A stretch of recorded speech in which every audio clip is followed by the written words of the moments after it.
Imagine what it would be like if life was always comfortable. Certainly by this time in our lives, we know that it isn't. And when we think about some of the conversations we have at work, there are a lot of really great conversations we have. And what makes them great?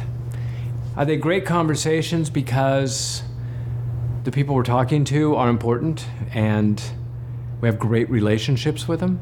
Are they important because you know what you're talking about and you're passionate about what you're talking about and it's important what you're talking about? Well, we also know that we have to have conversations at work that aren't always comfortable, that sometimes they're just difficult. What makes them difficult? Is it the relationship we have with a person? Is it because we might be talking about something we're not sure about? Is it because we're talking about something where they have done something and the consequences are going to impact their lives? They're all important reasons to have that discomfort. And so as we think about the idea of navigating these challenging conversations, it sort of makes us wonder, what is it about the good conversations that make them good? And what is it about the difficult ones that make them difficult? Well, imagine. What if we had a skill set? What if there were some patterns of communication that we could use so that when we had these conversations, we were confident and competent with the idea that we could engage in that conversation, address the issue, and at the same time even walk away with a relationship that was preserved? That'd be pretty cool. And so as we think about that, that's kind of what today's about. Today is about navigating challenging conversations by looking at a series of patterns of communication. And if we take these patterns that we're going to discover and put them in various orders, we can achieve those positive outcomes in those conversations. There's no one way to do them. So what we're going to do is sort of lay them out as 7, 8, 9 of these and take a look at each one. And as you master them, you sort of put them in your own order. You weave them into a choreography, into a dance, so that when you're engaged in conversations, both those that are pleasant and those that are difficult, that you can achieve your outcome. You can have what you'd like to have happen. So where we're going to begin is we're going to first take a look at this idea of voice. And the reason that we take a look at voice is because it's one of the few patterns that influences kind of everything else. And we're going to look at it from the standpoint of what it sounds like when we are affirmative about something or when we want to send a message to someone, and then what it's like when we want to seek information from someone or we would like to shift from the issue to the relationship.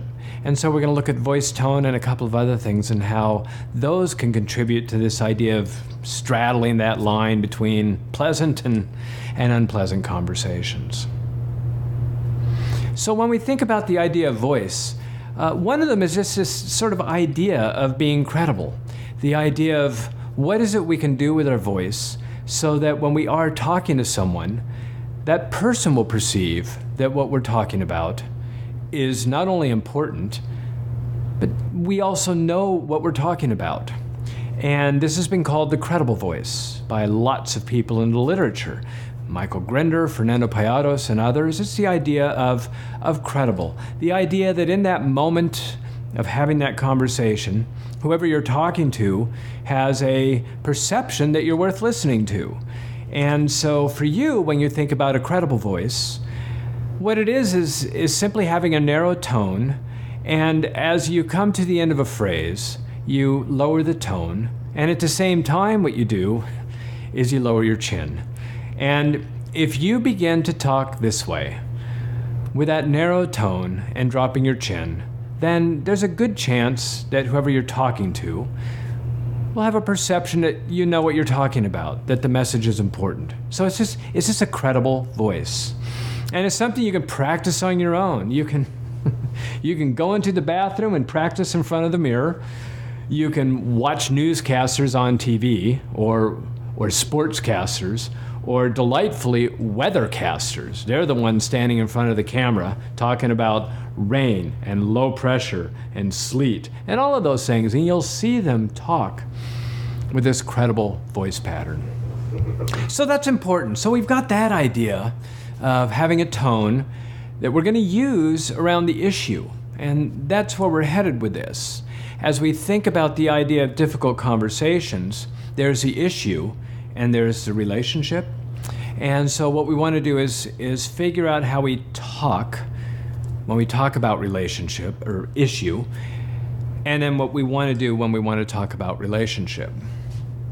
So on the other end of this idea of being credible is the idea that's been labeled approachable, the idea of connecting with someone, the idea of maybe even having some input from them, seeking input from them. And what we tend to do if we want to have somebody talk to us or give us some information, we begin to add rhythm to our voice. We add angles to our body. We tilt our heads. We have our palms that are sort of up and curved. And when we're talking to someone and engaging in that relationship, we add rhythm to the voice. And rhythm is most easily created by bobbing. When we bob and move our voice up, head up and down, we squeeze that voice box, we lower and raise the tone. And if you have really good timing, and as you're talking to that person, you begin to raise your chin at the end of a particular phrase, there's more likelihood that they'll feel invited, sort of invitational in having that conversation with you, even when it's difficult. So we can begin to use this voice of being approachable, the voice of being credible, and use that in a systematic way as we think about building the skills so that when we have enough of them in place and we master them, we can successfully navigate those challenging conversations. Now, as we think about those voice patterns, I want to add a little piece to it, and that is that sometimes we might be standing, we might be sitting. The patterns are both the same, so I'm standing right now. And when we sort of have that idea of being credible, it's also sort of standing upright. And it might be with your hands at your side. It might be with a gesture so that it's parallel to the ground. And using this type of gesture has some credibility to it when you're talking about something important to someone. And in fact, if you want to increase that importance, take the tilt away and just stand this way without any angles except for this. Then there's an increased likelihood that the person you're talking to will have a perception that what you're talking about is important. That's a credible voice on top of the gesture and sort of standing upright. No angles. Where, on the other hand, with that approachable, you can have angles. You know, weight's distributed unevenly, your hands are out like this, your head can be tilted, whatever you'd like, because it's about the person at that point. So we have the voice idea, and so what we're going to do next is we're going to think about the idea of having attention, in a sense, and giving people time to think. Because sometimes when we're in difficult conversations, people need time to process. And the way they process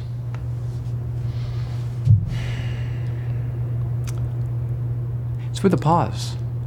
That's when they process. We listen to language and our brain processes the language. So we hear it, there's a part of our brain that takes in the hearing, there's a part of our brain that processes the language, and then there's a part that sort of gives it meaning, that we think about. When we're having conversations that are going to tax the emotional centers of the brain, that they're going to trigger people to be angry or upset or hurt, and we need to give people time to process. And the easiest way to do that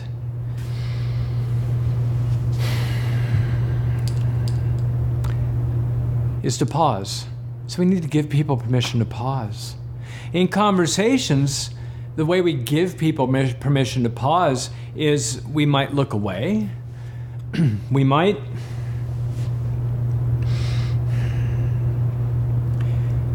use a frozen gesture that's held still during that pause while we're not looking at them. That can give people time to think.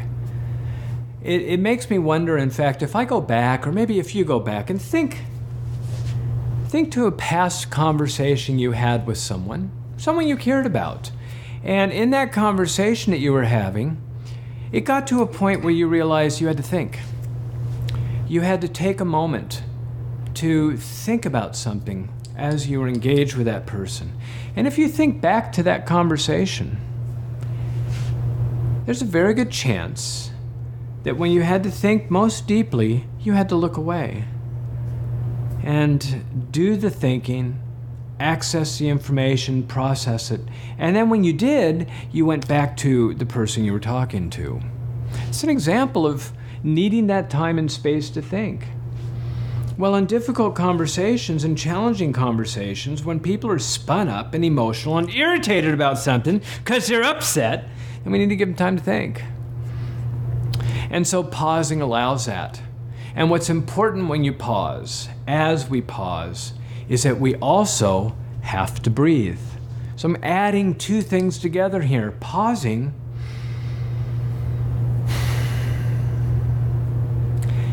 and at the same time breathing. When those two pieces are together and you're engaged in conversation with someone, their perception at that moment is that you are okay. You're okay in the sense that you're breathing and you're silent, so the perception is that you're comfortable in the silence, which might give them a chance to think, time to think. It's that idea that our breathing really influences other people. In fact, all of the patterns of communication we use, they influence people. As we develop our awareness and mastery of these skills, we can be of greater influence. So we have the voice idea of being credible and approachable. We're adding that piece of pausing while we breathe and use a gesture. 3 things at once that we think about doing. When we put those in place with voice, we begin to sort of stack, in a sense, the skills so that we can put them together in the way that we would like that will be most effective for the situation that we're in. So next, what we're going to take a look at, after looking at voice, after looking at pausing, breathing, and gesture, we want to take a look at the idea of redirecting the energy. When we're engaged in somebody face-to-face, eye-to-eye, and you know this, when it's a great conversation, it's fantastic to look at somebody and have that conversation. You're totally connected. And the relationship is there, and the interest is there, and the comfort is there. Yet when we move into a difficult or challenging conversation, sometimes that eye contact can just be a little overbearing. It can be to the point where it's uncomfortable. And depending on, in a sense, maybe your hierarchy to the person you're talking with, for instance, if you're a boss to that person, then eye contact in that downward position can be perceived as power. It could be perceived as intimidating or something that would get in the way of that person talking or even thinking and responding. So what we want to do is we want to give, again, permission for people to think, and at the same time redirect that energy so the energy is not between you and a person, but rather between you and the issue with that person. And so the concept is to be able to go to what is called 90 degrees, to be able to get the issue off to the side so that we can have a conversation, can work together and talk about that and move it off to this side. It's one of those things where we realize once we see it how powerful it is. For instance, many of you might have this memory of going on long drives with family. And in fact, it could be a vacation, it could be a weekend drive. It's one of those things where maybe you were in the passenger seat and a parent was driving. Maybe you were in the driver's seat and your child was in the passenger seat. Think back to one of those conversations when, on that drive, you had an amazing conversation. You talked about things that if you were at home in the kitchen or wherever talking about it, it's like it just wouldn't have happened. Well, if you have one of those experiences and you think back at it, what you realize is when you were driving, there was no expectation that you would make eye contact with that person. The expectation was, in fact, that you would maintain 90 degrees from them. You would look forward. That idea of being 90 degrees and looking forward and not having to make eye contact shifts the energy away from the tension that might be in a relationship and sends it out there, and at the same time lets people think, because there's no expectation that someone's going to respond during the pause, that you can actually remain silent while you look forward. Driving is a natural third point. It's a natural 90 degrees. So if we can take that idea and put it in conversations when we're working with people, how cool to be able to take this negative energy, this difficult situation, this terrible topic, whatever it is, from being fired to having somebody do something different to transfers, all those things that can happen, is being able to shift that. So one of them is that 90 degrees. So as we keep adding skills to this, we're gonna add to the voice, we're gonna add to the pause with the gesture. We went to the idea of breathing. 90 degrees, and that's called a third point. And if it's a piece of paper, then it's considered going visual. So when we're in this conversation with someone that's challenging and we want to have that conversation, we know in our minds we want to go visual, 90 degrees, third point. And the intention there is to help them think, and the intention is to perhaps separate the issue from the person and maybe even salvage the relationship. A friend of mine was the top dog in an organization, which means he fired people and he hired people. And when he first began to explore this work, he was intrigued with the idea of delivering difficult news. The idea of selecting voice, pausing, gesturing, third point, go visual, off to the side, and a few others that you'll discover here shortly. So he decided to use it. And what he ended up doing was there was a person that had worked in his organization that had made some purchases that were not legal, and they were against company policy.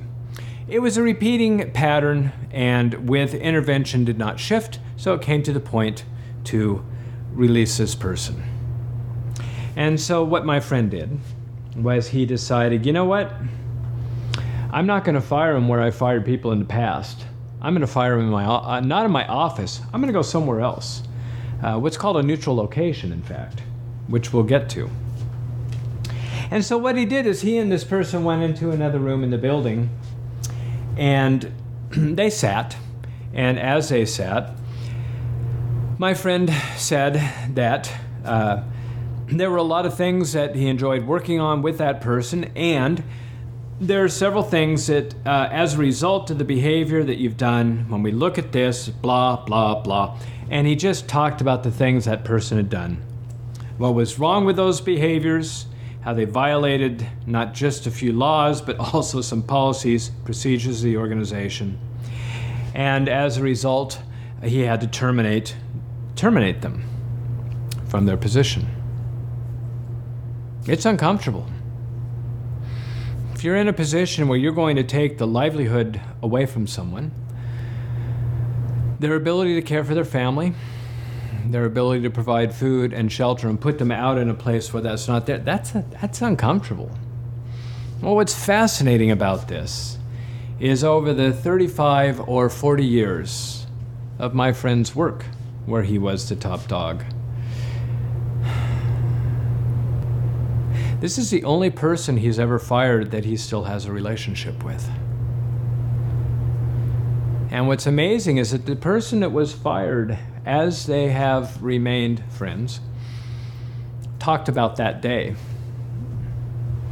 And what he talked about was the fact that that was a day for him, knowing he did something wrong, knowing he was going to pay consequences for it, which he did, that he was still treated with dignity and respect. And as we think back about that idea of dignity and respect, it came from the idea that the issue was here, the relationship was there, and my friend was able to use those patterns real systematically in order to treat people with dignity. To have an uncomfortable conversation, yet at the same time, my friend was not uncomfortable. In fact, he was confident and he was competent, and therefore he knew he could do what needed to be done. And that's kind of where we're headed as we continue to look at the other patterns that we can put up here. So we've gone through voice, we've gone through pausing and gesturing, the idea of breathing, that third point, going visual and off to the side. And that reminds me, gotta kind of say that none of this stuff works all the time. It, of course, works sometimes. Human communication is way too complex for us to even assume that if we laid out 7 or 8 skills and said, here, do this, that you would always navigate difficult conversations. Not gonna happen. It's just too complex. In fact, I have many difficult conversations that I probably made them more difficult. In fact, one of those stories, as a supervisor of someone, had to inform that person that they could not receive a financial benefit. His financial benefit had to do not just with a short-term bonus, it was long-term, and it was something that built over time. And after looking at the system and trying to do what could be done as a supervisor, it couldn't be, and so I had to inform that person that no, you're not going to get the money. So I'm thinking, hey, third point, go visual. It didn't work. In this case, it didn't work because of the strength of the relationship. My fault for overlooking that. It was the idea that that person, for their respect, for their dignity, it was about us having that conversation together because of the working relationship we had. So when I ended up, third point, it didn't work for that person. And it's fine now. It was one of those things where taking responsibility for just what didn't work right and understanding the complexity of these patterns when we do put them together, that there's so much interplay. And that being several years ago, the hope is to not make a mistake like that again. And it's not to put a burden over the idea of these patterns, it's just realizing, master them, get into that state where you can replicate them, you can practice them, you can put them in play, even when you don't need them, so that when you do have that challenging conversation, you already have a little muscle memory, you already have a little experience using it, and maybe with the person you're talking to, they've already seen you do these patterns, even if you didn't tell them. The idea is that they've seen how you present, they've seen how you talk. And when you put these patterns in place, then whether it's a good conversation or a challenging conversation, it's okay, they know the pattern.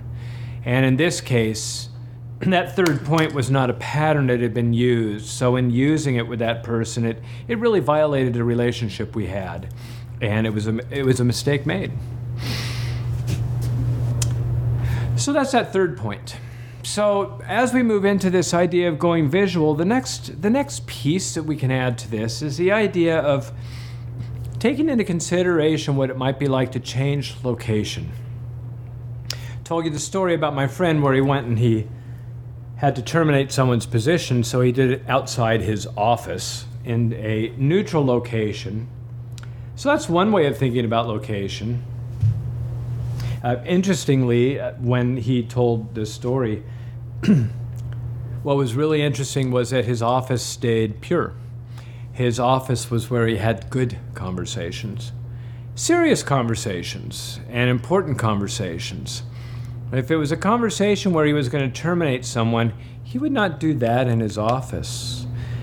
He wanted to keep his office about the work and about people always being there and not about termination. So interesting, he set up that idea of different locations.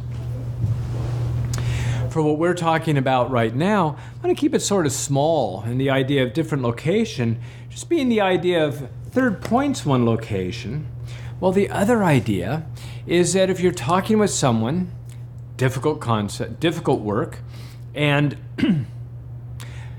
you come up with the idea that there might be 2 or even 3 options or ideas to work with, that what you end up doing is you literally create 3 locations, so that when you're talking to that person and preserving the relationship, you want to get into the issue.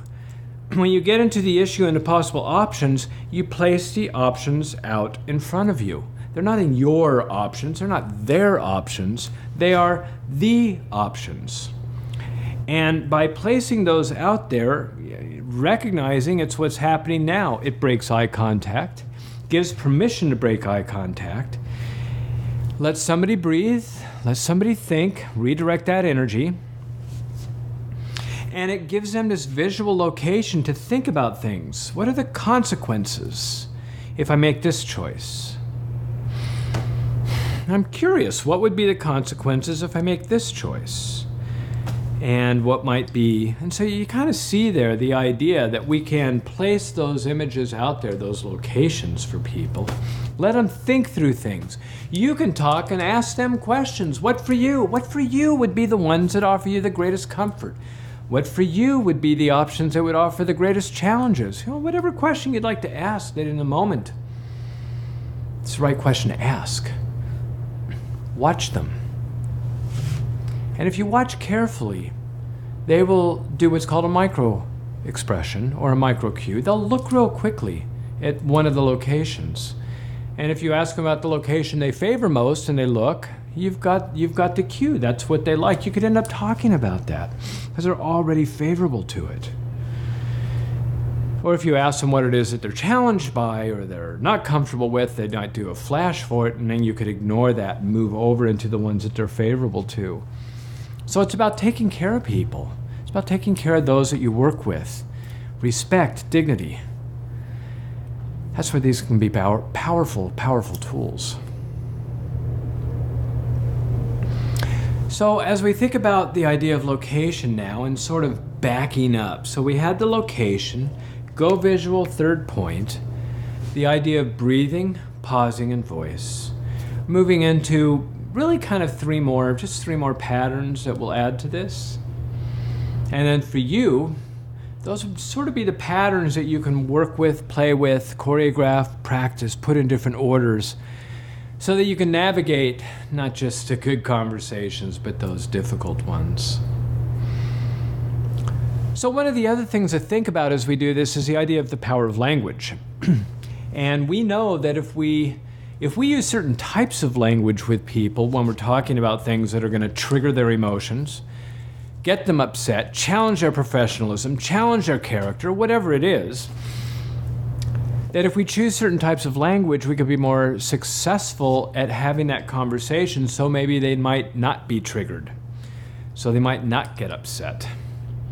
And so as we think about it, it's the concept of neutral language, something that Michael Grender talks a lot about in his work on nonverbal communication, is instead of saying you, or your behavior, or your report, your spelling, your grammar, whatever it is, we say the report, the grammar, the issue, the violation, the policy that was breached. When we use that language and take out the person and talk about the issue with this neutral language, there's a lot of evidence that tells us that when somebody hears the language that way, the perception is that the threat is lower. And when the threat's lower, there's more blood flowing in the body, up in the head. There's more blood flowing in the frontal lobes. There's more blood flowing in the area that processes language. In a sense, when you're talking about what would make them uncomfortable, they're actually able to think and hear. It's part of that dignity and respect, giving them the opportunity because of behaviors they've engaged in, because of products they've produced, because of issues that they've, whatever it is, by naming it with neutral language, visual third point, they literally are able to hear and think, breaking that eye contact. Practicing that neutral language, that takes time. It's not necessarily how we naturally talk. So we want to be able to build the muscle memory for that. And when it comes to using it to manage somebody or to have that challenging conversation, we can. So for you, when you're running a meeting, and it's a good meeting, talk about the report, not your report. Talk about the numbers, even if they're positive, not your numbers, just to get the pattern in there. Like any of these other patterns, put them out there when you don't necessarily need to use them so that you can get used to them, have the muscle memory, and people have seen you do it. When we do that, then people are not surprised by something new that you've done. It's part of the idea of the communication, practicing those skills, putting them in place, so when we have the necessary conversation, we've already had these experiences in communication. So I want to add a little bit to this idea of neutral language. And it's a systematic use of neutral language. So it's the systematic part. It's the part that being consistent all the time by saying the report, the numbers, the policy, as you. In fact, the suggestion is when we talk about the issues, we use a credible voice. Here's what the numbers say. Here's the violation of policy. Here are the errors in the report. Here's the missing information. As you, think about ways we can deal with that. What might be some options? So this is what we can consider so that doesn't happen again. It's that systematic use of voice. Way back on that first skill of choosing voice, credible or approachable. The suggestion is we stay approachable to a person and we go credible to an issue. And that builds on that idea of, again, it's respect and dignity, and at the same time beginning to layer in that idea of trust that people can have. So when we have these challenging conversations, respect and dignity are there. So we're down to kind of the last pattern. It's this pattern that has to do with matching energy. So as we think about choosing voice, the idea of pausing, breathing, third point, 90 degrees, go visual, and at the same time use neutral language and be systematic on your choice of tone from credible to approachable. The next one with delightful, I guess, complexity and an amazing influence when we pull it off is this idea of matching. And what we mean by matching is we're talking about matching the energy of the other person who's having that emotion. So there's all kinds of philosophical stuff we could talk here about. We could ask, for instance, do you have emotions? Or do you choose emotions? And there's a whole body of conversation to have around that idea. We're going to suggest that you can influence emotions in other people. And the idea is that one way we can influence those emotions is by having the energy of the emotion without having the emotion. So for instance, I know that if I put my teeth together and I move my hands a certain way, which I'm about to do, that the perception can be that I'm angry. And I just don't understand why you have to do it that way. It's anger, right? And there's other emotions too. You can be sad, or you can be happy, and all those things, right? So you can have that energy of that emotion without having the emotion. Why would I want to do that? Well, it's kind of interesting in the sense that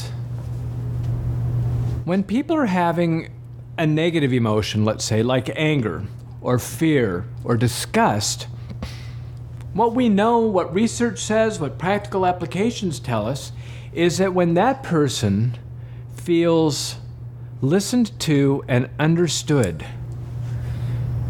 they will have that emotion at a lower intensity, less energy.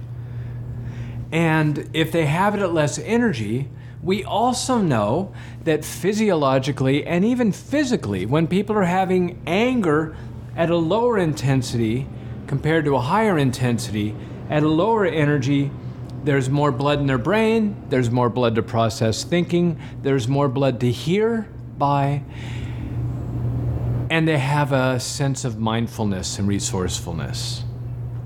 How cool is that? That means that when we're engaged in these conversations, using all of these patterns, that if at the same time we could match the energy of that person, that maybe we could get them to calm down. Because one thing we do know is that if somebody's upset and we say, just calm down, that's not going to work. So toss that one out. In fact, it was interesting at a university, there was some renovation going on. Just a story about matching and how this matching shifted the energy in the room. Now, granted, there were several other things taking place here. I want to use it for that idea. So in this particular area, there was renovation taking place. And renovation at a university, state property, it can get complicated. A lot of moving parts, external contractors, internal contractors. There's budgeting, there's fiscal, there's the office involved, there's the people that are in charge of it, all kinds of stuff. Movers, installers, plumbers, electricians.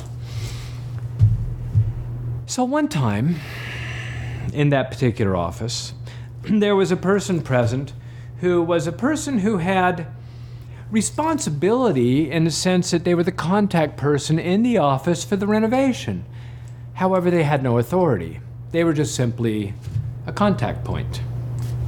That person had a boss in the office. In came the person that did have authority, responsibility, and accountability to almost everything in the project. Fiscally, logistically, everything from ordering to installing, all that stuff. That person came in and proceeded to engage in a fairly intense engagement with the person who had responsibility without authority. And it was to the point that this person was trying to figure out what it is when you change the date of you wanted this next week. It's not going to happen. And now what is that sort of that kind of interaction, right? And the other person being of a level without authority. So they're, in essence, think about this. That person is talking to a person with authority, which means they're talking upward in hierarchy. When somebody has to talk upward in hierarchy, generally they're not going to challenge. Generally, they're going to be obedient and compliant, and they're going to attempt to calm down. That's sort of the idea. So in this case, that person didn't do it. That person didn't do it because they didn't feel that it was their place to do that. Doesn't matter whether it's right or wrong, it's just where it was.